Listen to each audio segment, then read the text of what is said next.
Hey guys, Brian from JB Custom Woodworking here. Today we're going to take another look at my new Harvey 110S 4 horsepower dovetail cabinet saw.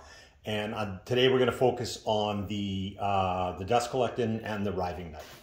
So as you can see, you can run this thing without any guard, and that's what a lot of woodworkers do. And I know that you're always supposed to use the guards and stuff, but there are sometimes good reasons to take the guards off. Now, one of the things that's nice about this saw is it does come with a riving knife, so you can still have a partial safety thing going on. So basically what you do, there's a little lock screw in here, and you just simply rotate it back and pull it out of the way.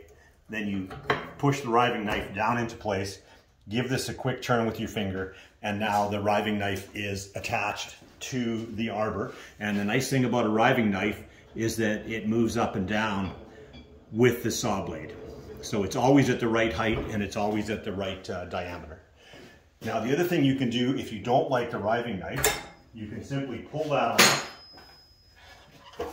and you can exchange it for the overarm dust collecting system, and it works the exact same way. You just simply slide it into place and attach the hose.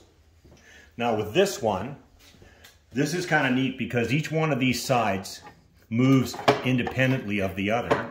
So if you have a piece of wood that's going through, it's actually lifted up so the wood can pass underneath. And when you put this down, it almost completely covers the blade. And the idea is that you want the nose of the blade guard will kind of indicate how high the blade should be. So as long as your piece of wood passes safely under the nose of the blade, then you know that you've got your blade at the right height. Now, what I don't like about this particular system is when you're trying to sneak up on a cut, you can't actually see the blade properly to line up your cut. So this may go away and I may end up using just the riving knife, but that I got to think about for a while.